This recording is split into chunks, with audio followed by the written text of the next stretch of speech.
Estamos de volta na Sala SP Cine e agora vamos chamar a nossa última palestra dessa edição da Expo Cine versão 100% digital.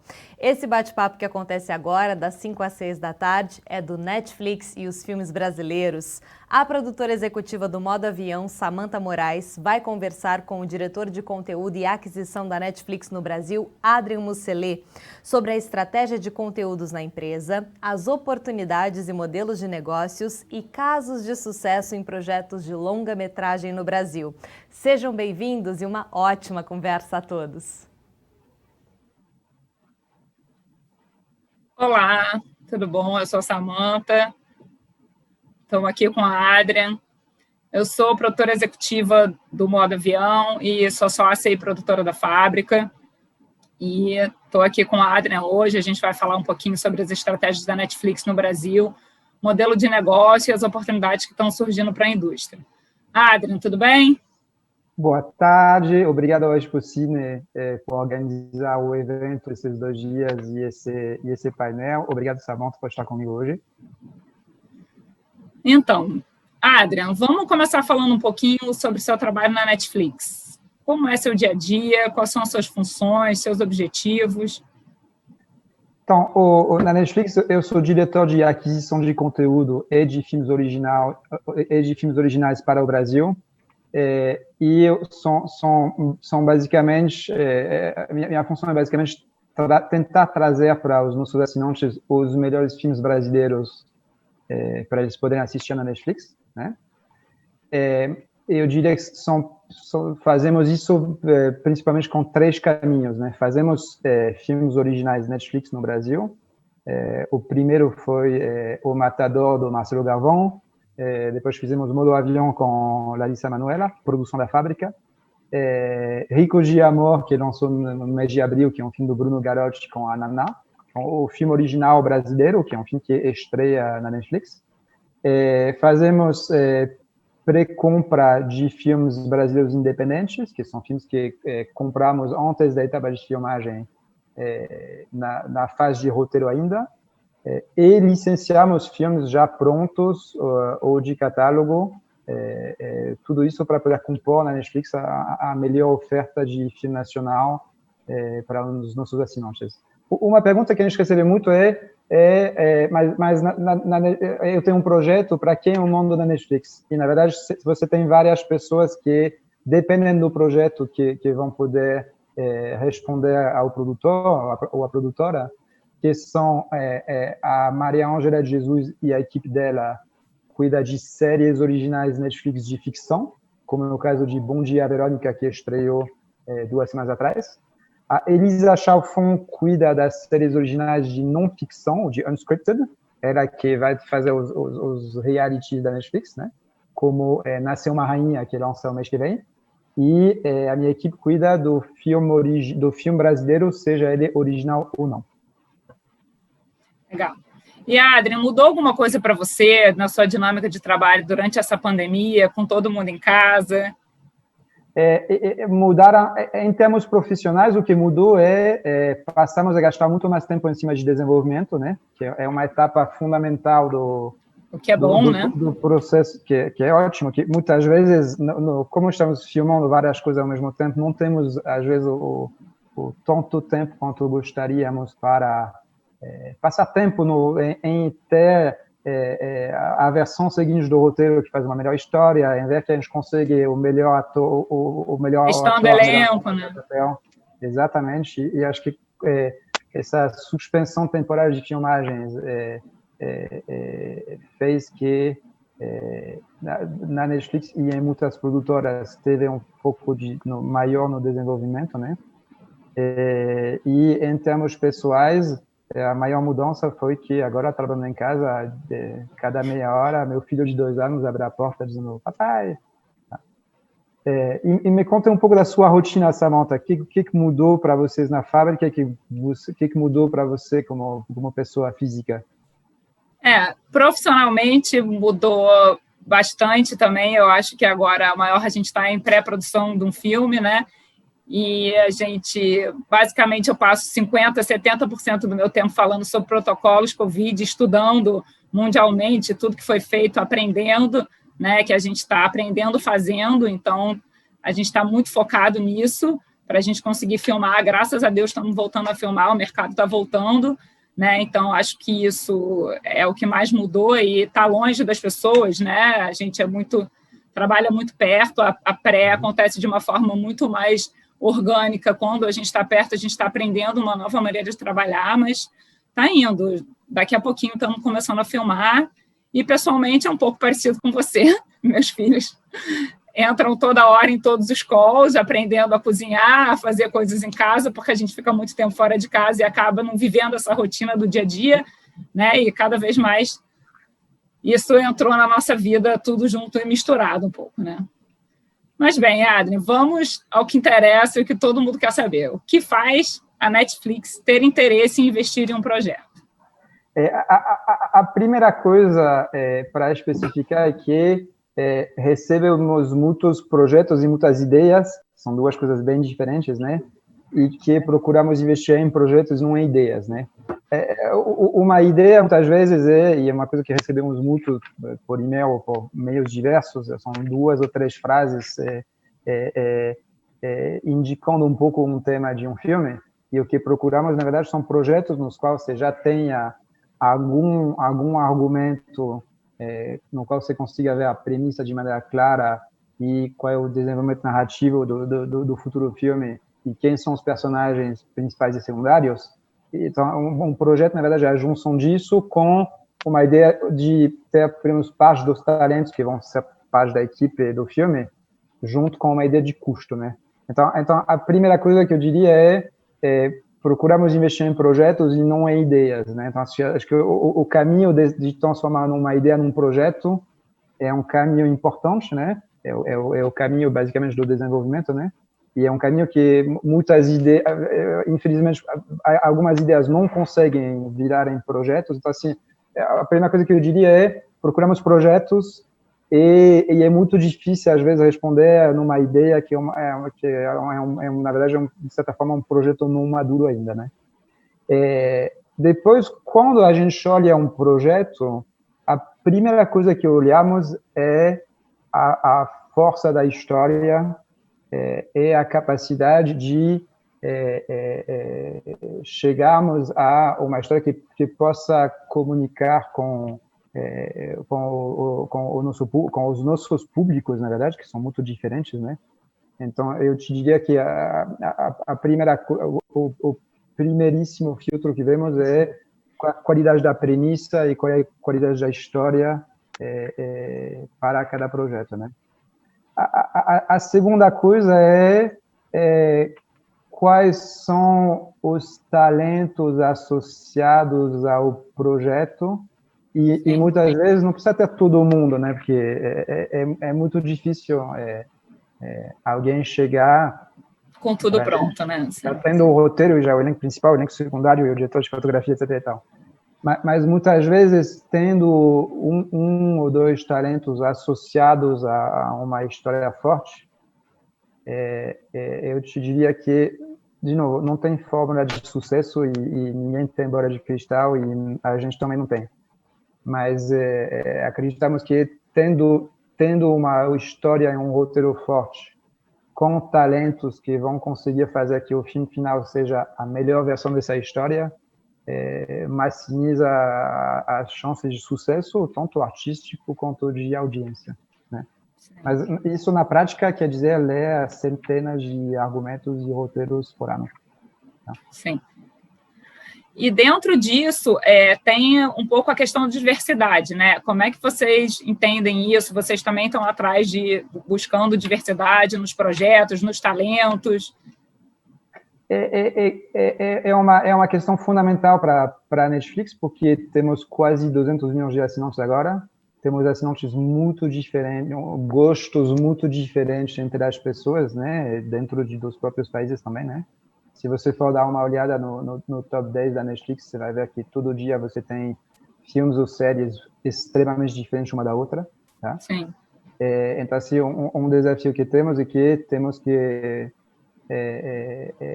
ter uma diversidade de projetos que consiga atender à diversidade da nossa audiência, que cada dia que passa é cada vez maior, né? E eu acho que o importante é, buscando essa diversidade, ter em vários os gêneros, em várias vozes e entre os talentos com os quais você conversa, as melhores histórias executadas da melhor maneira possível, né? Que cada filme seja a melhor versão da sua história, né? E de forma a reproduzir também a diversidade que a gente tem no nosso próprio país, né? Exatamente. De todas as histórias e tudo que a gente tem aqui. Exatamente. E vem cá, agora falando um pouquinho de programação, né? Como é que a Netflix programa os conteúdos? Qual é o papel dos dados nisso? No que vocês se baseiam? As decisões criativas que a gente toma, elas são decisões criativas feitas com base em julgamentos humanos e a maneira da qual a gente enxerga os dados, se você for ver, ou seja, o streaming não é a única mídia que tem acesso a dados. E aí eu vou pegar o exemplo do cinema. Se você é produtor de filme e você quer ver como que você consegue fazer um filme que vai conseguir atingir a maior audiência possível, a primeira coisa, em geral, que você começa a fazer é ver o que funciona na bilheteria, né? E aí, por exemplo, você pode chegar a conclusões muito rápidas, que estão certas, como, por exemplo, que a comédia popular familiar no Brasil, na bilheteria, é um tipo de filme que funciona muito bem, né? Então, esse tipo de dado, que é meio público, também te orienta na tua decisão de programação. Da mesma maneira que o Ibope, os ratings de audiência para televisão aberta ou paga, também influencia os executivos sobre a programação. Então, eu não acho que seja tão diferente com o streaming. Os dados de audiência que temos conseguem nos dizer que tem alguns gêneros que funcionam melhor em alguns países que outros, tem alguns talentos que funcionam melhor em alguns países para certos gêneros, mas depois disso a decisão é tomada com base na qualidade do material criativo, na qualidade da equipe que está junto desse material criativo. Tá? Existe um pouco uma mitologia de que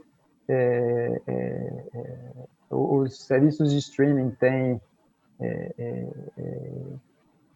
sistemas numéricos que permitiriam mudar os roteiros, e se fosse assim, acho que teríamos todos nós muito menos trabalho. Com certeza. E tem muito feeling também, né, Adrien? A gente... São decisões altamente subjetivas e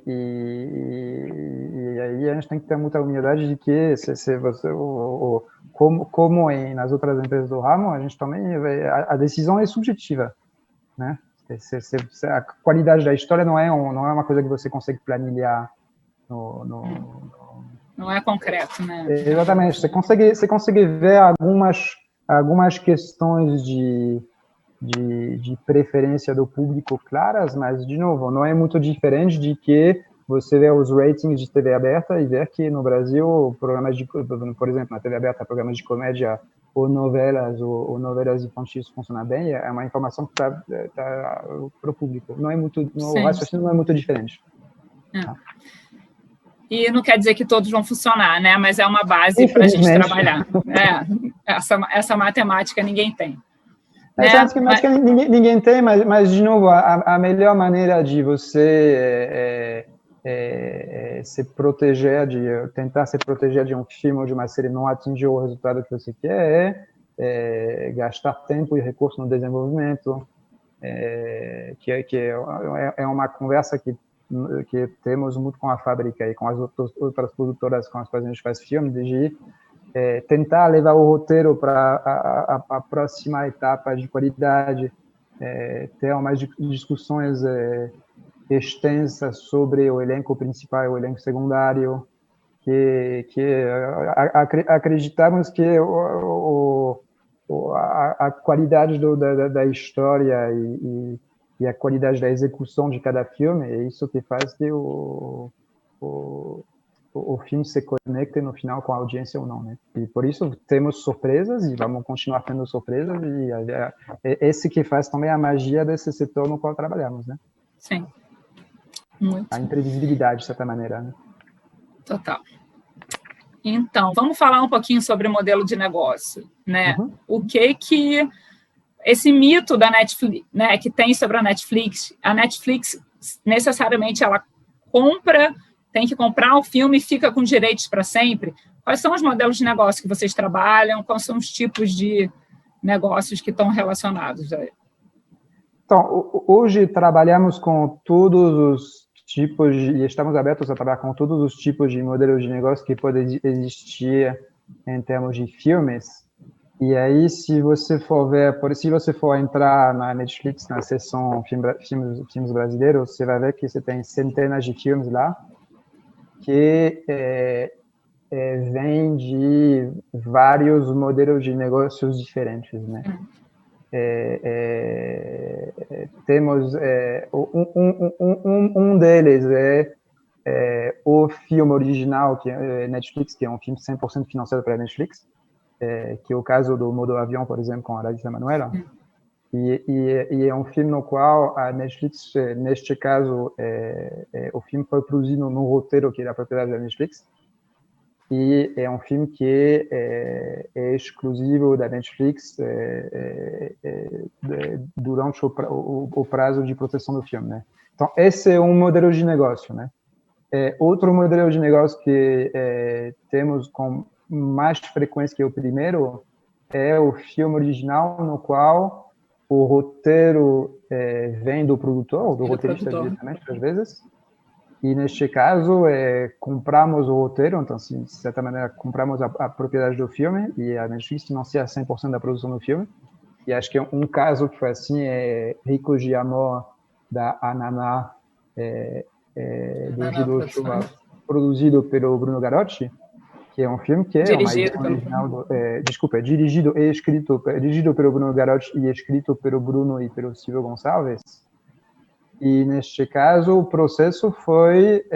recebemos um argumento do filme que era muito bom, que tinha, acho que, 6 ou 8 páginas, no qual, claramente, você tinha um protagonista com uma premissa muito clara e um problema muito concreto para resolver, e os elementos narrativos estavam aí de ter uma estrutura muito clara, personagens secundários interessantes, né, que faz que você consiga atores interessantes para interpretá-los também. E, neste caso, a nossa decisão foi muito rápida com base nesse argumento feito pelo Bruno e pelo Silvio, de fazer um filme original, né? Assim, essas, eu diria, são as duas maneiras de fazermos filmes originais. E depois temos, principalmente, 3 maneiras de investirmos em filmes que não são originais Netflix, né? Que é uma coisa que também temos muito interesse em fazer isso, e fazemos isso literalmente diariamente, né? Vou pegar alguns exemplos recentes.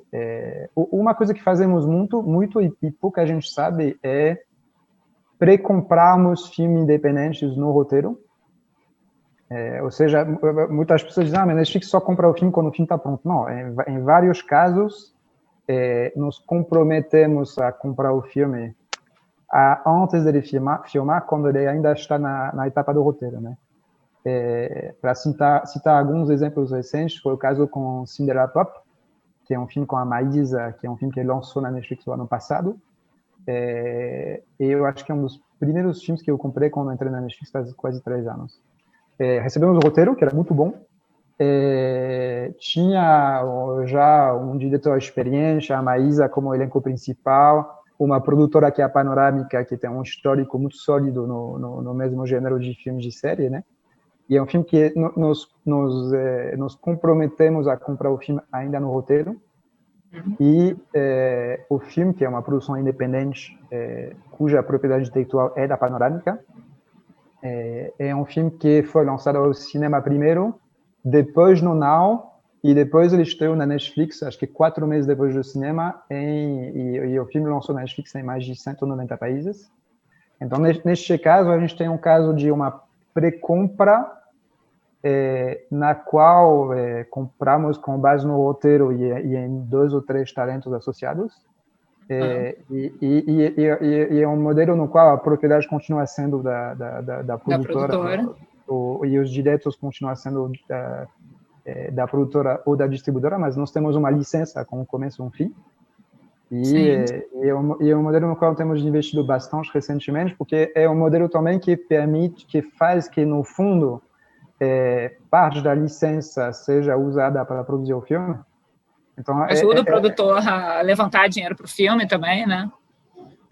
Mas, ao mesmo tempo, sem descaracterizar o fato que o filme seja uma produção independente. Ou seja, o produtor tem outras fontes de receitas, pode captar incentivos fiscais se quiser, e aí pode explorar o filme no cinema, no TVOD, em transactional, em televisão aberta e paga. Ou seja, aí é outro tipo de negócio no qual o distribuidor ou o produtor tem um papel de levantar recursos com vários investidores, e no qual a Netflix tem apenas uma janela de exploração do filme em SVOD, e a propriedade e os direitos do filme continua sendo do produtor ou do distribuidor. Tá? É um modelo que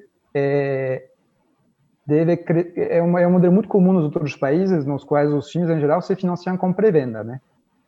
Ou pelo menos metade do orçamento, ou 2/3 do orçamento se financia com pré-venda.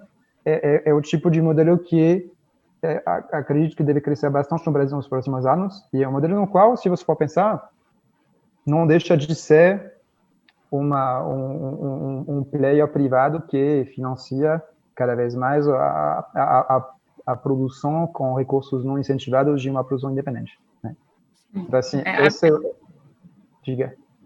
Abrindo mais uma possibilidade para o produtor, né? Mais uma forma de financiamento e um tipo de, né? A gente está indo mais por esse caminho, né? A ideia é que a gente dependa cada vez menos de dinheiro incentivado agora, já que as coisas estão ficando cada vez mais complicadas nesse sentido, né? Existir essa outra possibilidade da gente trabalhar com dinheiro bom, acho que é muito importante para o mercado como um todo, principalmente mantendo a propriedade intelectual da produtora, né? E uma coisa que estamos ouvindo cada vez mais nas conversas com as produtoras temos produtoras que têm projetos que elas querem fazer como originais Netflix, e projetos que elas querem fazer com essa estrutura de pré-compra, no qual tem um financiamento mais misto com vários players diferentes, é um tipo de modalidade a qual estamos totalmente abertos. Tá? Bacana. Outro modelo que temos com frequência é comprarmos filmes que não estão finalizados, mas nos quais já vimos algum corte. Tá? Vou pegar um exemplo. Essa semana lançou, 2 dias atrás, quarta-feira, lançou um filme independente do Gio Baroni, que se chama Alice Júnior, que foi um filme que vimos vendo um primeiro corte com um filme não finalizado ainda, e é um filme que lançou em mais de 100 países na quarta-feira. E, junto com isso, a última modalidade é comprar filmes que, às vezes, não são nem filmes recentes, prontos, que são filmes de catálogo, que sempre temos uma audiência para isso, e aí é mais uma fonte de receita para filmes que já foram produzidos. Tá? Sim. Então, assim, quando você for entrar na Netflix, se você for ver a lista de filmes brasileiros, cada um tem uma história muito diferente, e cada um chegou na Netflix com via um desses 4 ou 5 modelos de aquisição, e a imensa maioria dos filmes que estão na Netflix são produções independentes brasileiras. Tá? Sim. Vocês produzem algo pela Netflix ou é tudo feito com produção independente? Na verdade, a Netflix aqui no Brasil não tem estúdio, então todas as séries e os filmes brasileiros que temos na Netflix são todos os originais são produzidos diretamente por produtoras independentes. Então, quando a gente fala do investimento da Netflix em conta do brasileiro, na verdade é um investimento da Netflix diretamente via produtoras independentes. Né? A Netflix não produz, não temos estrutura de produção própria no Brasil. Sim. E como é que está o interesse da Netflix em investir no Brasil? O que vocês estão planejando? O interesse é muito forte para investir no país, principalmente porque, além de ser um mercado muito importante para a empresa, temos tido os resultados com as produções brasileiras que fizemos muito satisfatórios, né? Tanto de audiência quanto de crítica. Então, a nossa tendência em função disso é aumentar cada vez mais o investimento na produção brasileira e junto das produtoras independentes, né? Eu diria que temos tido experiências excelentes de trabalhar com as produtoras independentes, tá?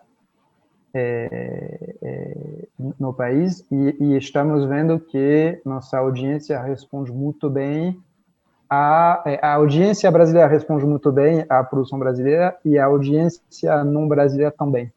Tá? A gente viu vários casos recentemente de filmes e séries brasileiras que funcionaram muito bem no Brasil e fora do Brasil também. Tá? 2 semanas atrás, o Bom Dia, Verônica, que é uma série policial brasileira, é uma série que apareceu no top 10 de vários países do mundo. Ricos de Amor, que é uma comédia romântica brasileira, é um filme que teve uma performance muito expressiva fora do Brasil. Então, é uma coisa que, pessoalmente, eu era produtor independente até faz 3 anos, né? E a gente discutia muito como que a gente dá visibilidade para a produção brasileira fora do Brasil. E estamos descobrindo resultados muito surpreendentes e resultados muito agradáveis também, né? Sobre a capacidade que a produção brasileira tem também de se comunicar, de viajar fora do país, em outros idiomas, em outras línguas, né? Isso tem sido muito gratificante e é uma boa surpresa. E em função disso, isso conforta a empresa também no fato de investir mais numa coisa, pelo motivo de que até agora, para a nossa audiência, tem feito muita diferença. Sim. Existe alguma relação direta entre o aumento de investimento nas produções brasileiras e o aumento de assinantes aqui no Brasil? Não tem relação direta. Eu diria que fazemos conteúdo principalmente para agradar o nosso assinante atual, tá?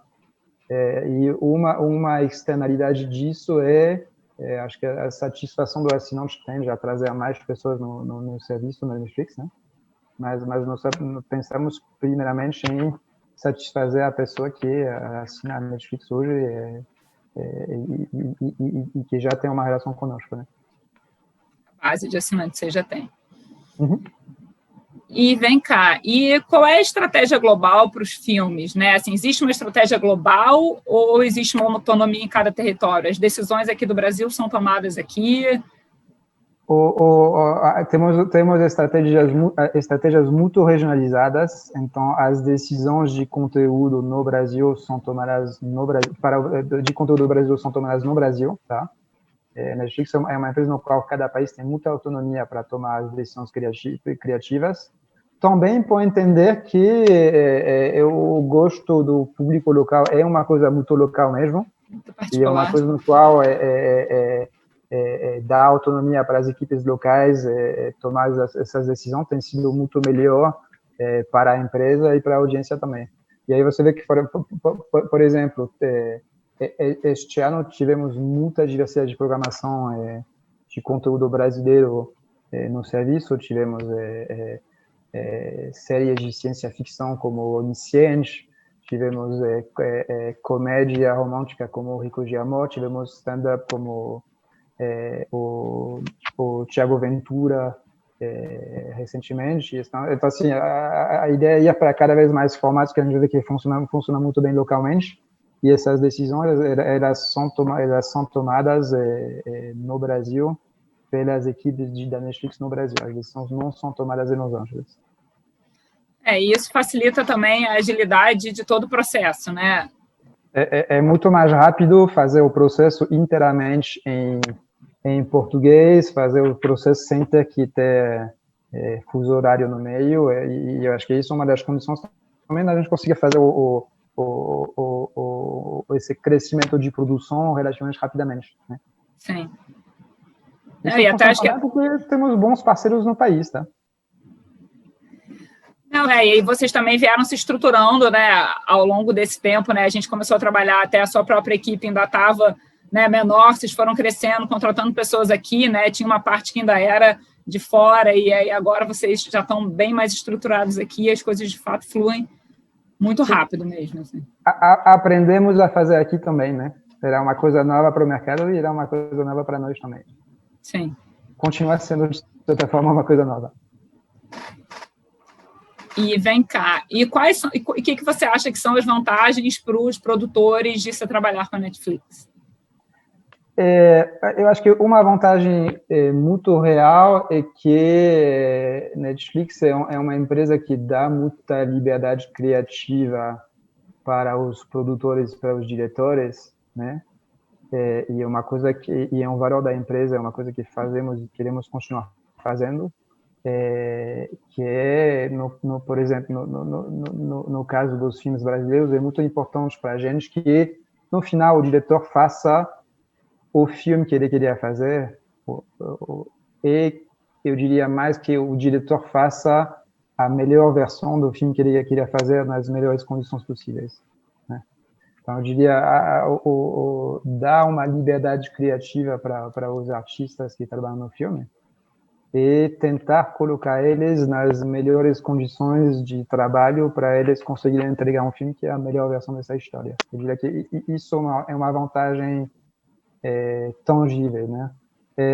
Outra vantagem importante, eu acho que é a possibilidade de dar visibilidade para o seu trabalho em mais de 190 países, né?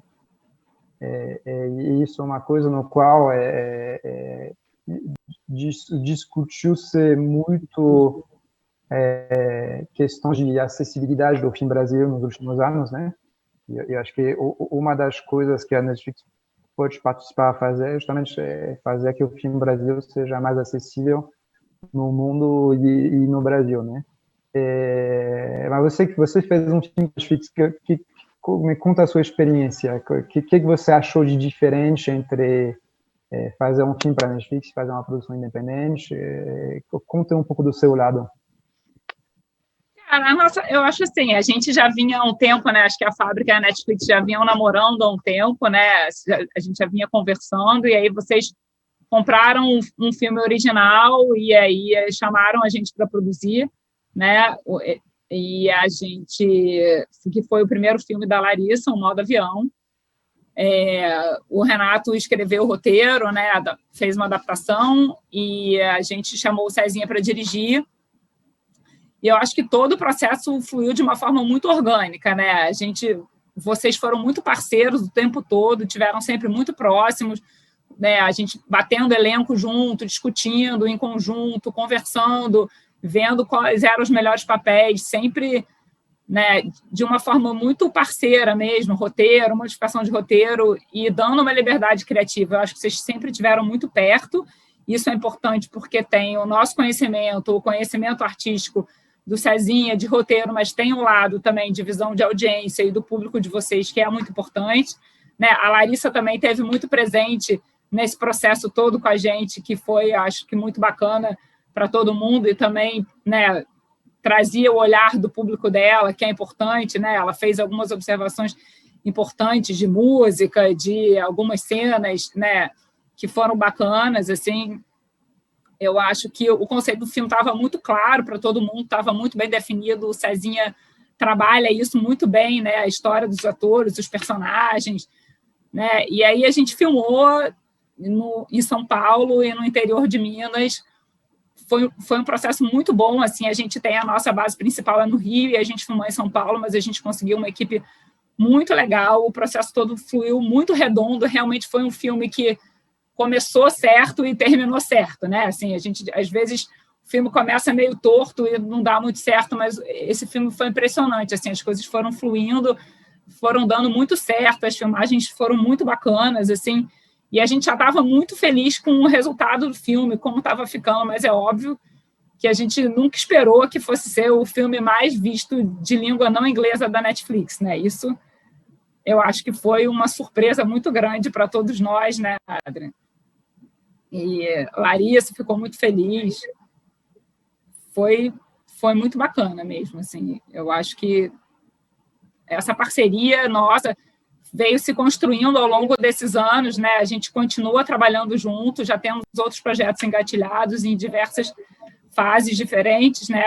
A gente tem coisa em pré, tem coisa em desenvolvimento, de modelos de negócio distintos também, né? Conversando sobre coisas de pré-venda, filme original, e eu acho que essa relação de parceria, essa relação de confiança mútua, e apesar de vocês estarem muito próximo da gente, ao mesmo tempo deixando a gente trabalhar com muita liberdade, só facilita o trabalho, né, como um todo. Cada vez mais o nosso dia a dia vai ficando mais simples e mais rápido, as decisões conseguem ser tomadas de forma muito rápida, né, e então eu sou um pouco suspeita para falar, assim, porque eu acho que a nossa relação é muito bacana, eu acho que flui muito bem, assim, a fábrica está muito feliz com essa relação, assim. O que você achou diferente de produzir um filme para a Netflix do que de produzir filme 100% independente, que é uma coisa que você fez várias vezes na vida também? Sim. Eu acho que a grande diferença é ter um parceiro, né? Talvez, assim, eu acho que na produção independente a gente troca muito com a gente, né? Porque às vezes você olha como se ter um cliente fosse uma coisa negativa, né? Mas eu acho que nesse caso é uma coisa positiva, porque traz um olhar de audiência, um olhar de um streaming que conhece o público que está falando muitas vezes mais que a gente, então ajuda muito nesse sentido, e eu acho, para mim, eu acho super positivo, porque acaba que o produtor independente ele fica muito sozinho também, né? Ele tem que levantar o filme, ele tem que levantar todo o dinheiro, ele tem que levantar a história, e não tem pouco feedback do outro lado para trocar, né? É só você ali, obviamente tem um distribuidor, mas é uma relação diferente, né? Assim, eu acho muito positiva essa parceria, assim, e é uma outra forma de se trabalhar, e eu acho que o mercado todo ganha com isso, né? E o que você achou diferente de lançar um filme em cinema e de lançar um filme na Netflix em termos de repercussão das pessoas? O nosso exemplo, que foi o modo avião, né, a gente teve uma repercussão muito boa, né? Então, na verdade, eu acho incrível, foi muito legal, né? Eu me lembro você comentar com a gente, né, que vocês receberam reclamação lá de fora dos americanos falando que o filme estava como é que era? Que o filme tinha sido... Estava fora de sync. Estava fora de sync, né? Porque eram pessoas assistindo o filme dublado pela primeira vez, né? Que não perceberam que era um filme dublado, né? Então, assim, isso é muito bacana, né? Isso mostra que cada vez mais o conteúdo brasileiro consegue viajar, né? A gente está conseguindo falar com todo mundo, e isso é muito importante, porque isso a gente não tem no cinema, né? A gente tem uma audiência local, né? E na Netflix a gente viaja, a ideia é viajar, e eu acho que isso também, voltando um pouquinho, é uma coisa que a gente pensa muito, né, hoje em dia, no roteiro, na pré-produção, quando está conceituando o filme, a gente pensa mais longe do que o Brasil, né? Quem vai estar vendo, né? Que conceito, no modo avião, a gente conversou muito sobre isso na pré, né? O Cezinha né, tinha muito isso em mente, né? Com quem ele estava falando, né? A gente decidiu fazer um filme mais de inverno para a gente poder estar falando com um público maior, né? Porque essa questão solar é muito brasileira, né? Do calor, e a gente tomou essa decisão por conta disso, e várias outras questões narrativas mesmo, muitas vezes, para a gente conseguir falar com uma quantidade de pessoas maior e poder viajar melhor, assim. Mas no fundo, temos a impressão que quando o que faz o filme viajar também é a força da premissa e a qualidade do roteiro, né? Porque acho que nesses dois exemplos recentes tanto do Modo Avião quanto do Ricos de Amor, também são duas histórias que vimos que conseguem se comunicar muito bem com, muitas vezes, pessoas que não têm ou não tiveram contato com a cultura brasileira, né? Porque então, o tema é muito universal, né? Assim, o Modo Avião, o tema dele fala, né, com todos os jovens, pelo menos, né, toda essa geração, né, está vivendo essa questão, né, do celular, essa questão dessa tela, do digital e tudo, né? E também fala com os mais velhos, tem uma questão da família, a relação da família ali. São temáticas universais, né? Sim, os americanos têm um ditado para isso, que é fale com a sua aldeia e você falará com o mundo. É isso. É do pequeno para o grande, né? E, Adrian, me fala, como é que vocês lidam com a concorrência? Quem que vocês entendem como concorrentes de vocês? A concorrência, ela existe, ela sempre existiu, né? Tem outros serviços de streaming hoje, e a concorrência, se você for para um serviço de entretenimento como nós, se você for pensar, é competir pelas horas de lazer das pessoas, né? Então, neste caso, a TV aberta, a TV paga é um concorrente, os outros streaming também. O YouTube tem muito mais horas de visualização que a Netflix no mundo inteiro. Então, o consumidor ele tem cada vez mais opções de lazer para ver conteúdo roteirizado ou não. E nos concentramos na única coisa que podemos tentar controlar, que é a qualidade da experiência do nosso assinante, a qualidade do conteúdo que trazemos para ele, né? E nessa ótica de concorrência também, no Brasil é muito importante que possamos ter histórias locais e que possamos ter histórias brasileiras e histórias que gerem muita identificação no público local para essa ótica de concorrência, né? Achamos que é um dos fatores que vai ser determinante na escolha dos consumidores no futuro, e é por isso que gastamos recursos e energia para tentar trazer vozes brasileiras o mais diversas possíveis no serviço, porque acreditamos que é uma coisa importante para o assinante, né? É muito importante ter Larissa Manoela e Condzilla e Thiago Ventura e Rafael Montes e criadores o mais variados possíveis com histórias locais. Acreditamos que é uma coisa que vai fazer muita diferença para o assinante. A gente vê isso todos os dias, que é uma coisa que tem muito valor para o assinante. E no fundo, essa concorrência, ela vai provavelmente ser muito boa para a produção brasileira também, né? Porque se vão ter cada vez mais serviços que vão perceber o valor das histórias brasileiras e o valor da produção brasileira e dos talentos locais, isso vai criar provavelmente mais oportunidades para os produtores e para os distribuidores locais, né? Sim.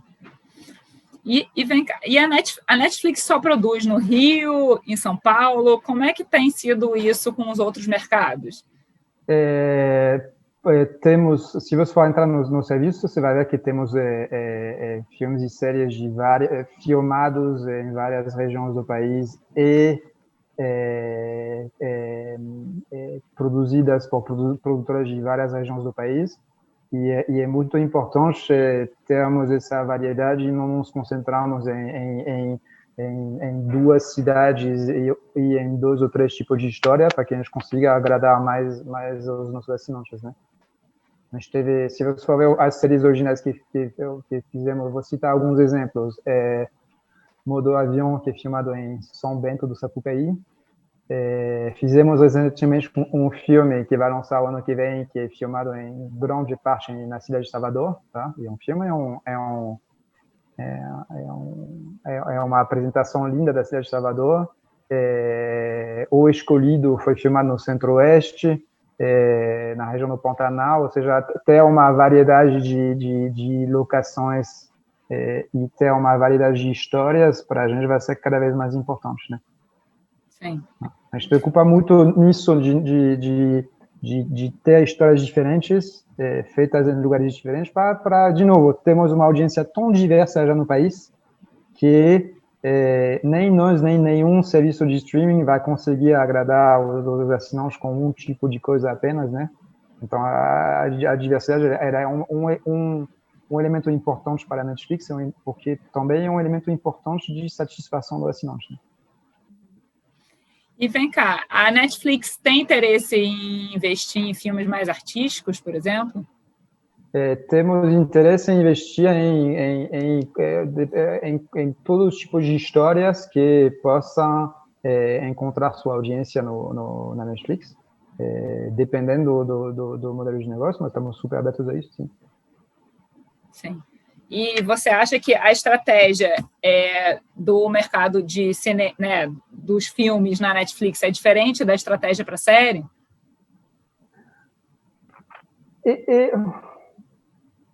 Eu não diria que o objetivo, no fundo, é a mesma coisa, né? O objetivo é como que a gente consegue ter histórias que consigam se comunicar profundamente com a audiência, e é um tipo de coisa que temos procurado.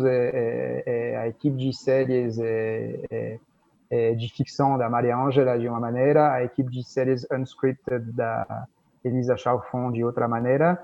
Eu acho que procuramos a mesma coisa, que é trazer entretenimento e boas histórias para as pessoas, às vezes em caminhos diferentes também, porque o tipo de... Tem formatos que funcionam melhor em filmes, tem formatos que funcionam melhor em séries, e às vezes também uma coisa que nos aconteceu várias vezes é alguém trazer um projeto e como uma série e o projeto acaba virando um filme, ou alguém trazer um projeto como um filme e todo mundo chegar à conclusão de que você não consegue contar essa história em 100 minutos, e você precisa de 5 ou 6 horas, vezes 2 ou 3 temporadas para contar essa história, e a história virar uma série, né? Então, de novo, são várias pessoas e várias equipes diferentes tentando chegar num objetivo comum, às vezes com diferença, e como ao mesmo tempo não deixa de ter um alto grau de subjetividade na avaliação do material criativo e das histórias também. Uma pessoa pode achar que um projeto tem um potencial e a outra não, e tá tudo certo. Sim. E aí a gente vai assim para a pergunta: qual é o perfil do público brasileiro na Netflix? O perfil é muito variado. A audiência brasileira gosta de coisas extremamente diversas, tá? A gente vê nos resultados de audiência tendências muito que vão em direções muito diversas, né? Você vê que o modo avião funciona muito bem, e a semana passada tivemos um filme nigeriano que ficou alguns dias no top 10, teve uma audiência muito forte no Brasil. Vemos que filmes de comédia funcionam bem, e ao mesmo tempo temos Bom Dia Verônica, que é uma série policial sobre feminicídio, que é uma proposta muito densa, que também está no top 10 há 2 semanas, né? Então, o que a gente vê é que as pessoas gostam, e às vezes a mesma pessoa, mesmo assim, não gosta de coisas totalmente diferentes, como cada um de nós, né? Sim. Ninguém gosta de apenas um tipo de filme ou apenas um tipo de série, né? Além disso, a gente vê que a audiência brasileira se interessa também por conteúdos de outros países, que não é apenas o conteúdo americano, mas é uma tendência que a gente está vendo um pouco no mundo inteiro, né? O mundo tem curiosidade para coisas de outros países, não necessariamente conteúdo americano. Tá? A gente está vendo conteúdo espanhol funcionando bem. A gente está vendo o conteúdo brasileiro funcionando bem na Itália, em parte da Ásia, na África. Acho que tem um intercâmbio de vários países produtores que é muito interessante, e a audiência brasileira também participa disso, né? O streaming dá essa possibilidade, né, da gente viajar do mundo, né, e olhar, poder assistir uma coisa diversos... Como assinante, uma das coisas que eu mais gosto é a possibilidade de poder ver uma série original japonesa ou polonesa realmente incrível. Dentro de um serviço. Pessoalmente, eu acho uma oferta de valor muito simpática, porque você cria uma certa curiosidade sobre produções e culturas de outros países, que eu acho uma proposta muito interessante do streaming, né? Da mesma maneira que é muito interessante saber que teve muitas pessoas na Europa do Leste ou na Itália que embarcaram com muita alegria na história de Ricos de Amor, que é uma história brasileira ambientada no Rio de Janeiro, inteiramente realizado por criadores e criadoras brasileiros, com um elenco local. Eu acho muito interessante ter essas possibilidades de ambos os lados, né? Sim. E vem cá, a Netflix já voltou a produzir agora, pós-pandemia? Como é que vocês estão? A nossa prioridade é a segurança das pessoas no set, né? Assim, a prioridade número 1 é a segurança de todas as equipes que estão envolvidas na filmagem. Então, assim, estamos avaliando com muito critério quais são os protocolos e quais são os projetos que poderiam ser retomados em condições de segurança que fossem boas, apesar da situação atual. Bacana. E, Adria, então aqui me dizendo que está todo mundo perguntando sobre pitching, né? Que dica que você daria para pitching, para vender projetos para a Netflix? Ana, você me ouve? Boa pergunta. Há algumas dicas práticas. Uma dica prática a primeira coisa é tentarmos responder para todo mundo que nos manda projetos e ideias, embora seja muita coisa, e eu acho uma coisa importante conseguir responder para todo mundo. A primeira, uma dica eu diria, ter muita clareza na introdução do projeto que está sendo pitchado, porque às vezes recebemos coisas que não sabemos se é filme ou série, ou se documentários ou ficção. Então, eu diria a clareza na apresentação do projeto é uma coisa muito importante que nos ajuda muito, né? E do lado de filme, voltamos ao que acreditamos que é o mais importante no primeiro passo, é ter uma premissa clara e a gente conseguir ver qual é a força da história, né? Isso, na nossa avaliação, é isso que faz um diferencial sobre a qualidade do projeto, quanto de audiência depois ter, é a qualidade da história, né? Temos um approach muito baseado em história e roteiro. Sim. Então, estamos entrando aqui no finalmente a pergunta: o que a gente pode esperar da Netflix e os filmes brasileiros? Então, nos próximos meses vamos ter vários lançamentos importantes. O próximo filme original que vai lançar se chama Tudo Bem no Natal que Vem. É um filme de Natal brasileiro, tá? É um filme de Natal no qual faz calor e as pessoas suam na ceia de Natal, né? É uma experiência bem local. É um filme escrito pelo Paulo Corsino, realizado por Roberto Santucci, com Leandro Hassum como elenco principal. É uma produção da Camisa de Estrada, e é um filme que lança em 190 países o dia 3 de dezembro deste ano. Depois, o ano que vem, no começo do ano que vem, teremos o primeiro filme original da Maísa para Netflix, produzido pela Fábrica, que vai lançar no começo do ano que vem. E, junto com isso, temos, nos próximos meses, várias produções independentes que foram compradas na fase de roteiro ou na fase de corte, que devem chegar na Netflix depois ou do cinema ou de uma janela de TVOD. Então, o ano que vem devemos ter uma programação de filme Brasil muito intensa, que esperamos vai agradar muito os assinantes. Muito bem. Então, voltando aqui para o pitching, qual é o nível de desenvolvimento melhor para ser apresentado o projeto, Adrian? Já com elenco, o projeto em desenvolvimento, o que você prefere, como é que você prefere receber o projeto? Eu diria que é importante ter um argumento, né? Porque ter um argumento às vezes, não precisa ser muito grande, né? Um argumento às vezes, de 6, 8 páginas, já consegue nos dar um indicador de para onde a história vai, qual é o potencial da história, né? Então, eu diria que o mais importante é ter um argumento, e depois ter talentos associados a isso, seja um elenco, o diretor, diretora, é interessante também e ajuda sim, mas não é indispensável, né? Até porque muitas vezes quando você tem um bom argumento, um bom roteiro, ajuda o produtor a atrair os outros talentos que ele vai precisar para fazer o filme. Mas sem um argumento, ou sem ter 6 ou 8 páginas de texto, pelo menos para uma pré-compra ou para um filme original, na verdade é muito difícil responder, porque aí estamos discutindo ideias e não projetos, né? Agora, tendo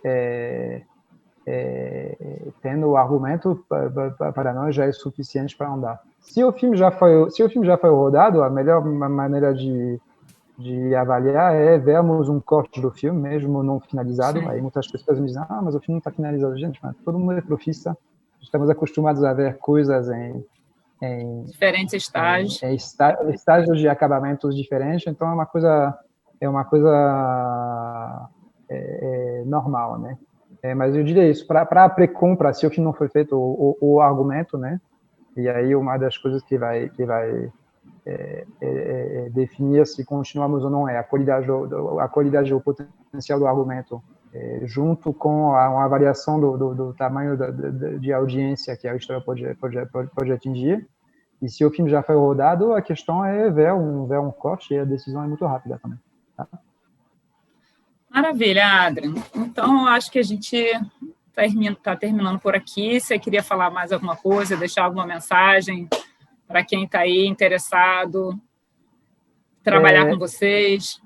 Eu queria agradecer a Expocine por organizar um evento que, no momento que todo mundo, as pessoas não se encontram há 6 ou 7 meses, é muito interessante poder ter todo mundo, mesmo que virtualmente, para a informação continuar circulando, os debates continuam existindo. Então, assim, muito obrigado, Expocine, por organizar um evento em circunstâncias muito extraordinárias, tá? E obrigado, Samantha, por fazer a moderação brilhantemente, né? E pela parceria com a fábrica. E reafirmar que temos muito compromisso com as produtoras independentes brasileiras. É muito importante para nós continuar procurando as melhores histórias locais. E é uma coisa que a Netflix começou a fazer faz mais de 5 anos, porque a primeira produção independente da Netflix é 3%, que acho que começou em 2014, 2015, e é uma coisa que é uma iniciativa que é muito importante para a empresa e que vamos continuar tentando fazer para poder trabalhar com os melhores talentos locais e as melhores produtoras locais, cada vez mais, cada ano que passa. Maravilha. Eu também gostaria de agradecer a Adrian, você pelo convite, a Expocine. Eu acho que o nosso papo aqui, espero que tenha contribuído para esclarecer as dúvidas, grande parte das dúvidas que todo mundo está assistindo, né? Eu acho que é de extrema importância para a gente no mercado entender essas novas formas de parceria, novos modelos de negócio, né, que ajudem a gente a fazer os filmes de maneira mais sustentável e sem depender tanto de dinheiro público, trazendo como uma nova oportunidade essa parceria com a Netflix. E é isso, eu acho que estamos aí. Obrigada a todos. Obrigado para quem assistiu até o final. Bom fim de semana a todos. Bom final de semana. Tchau, tchau.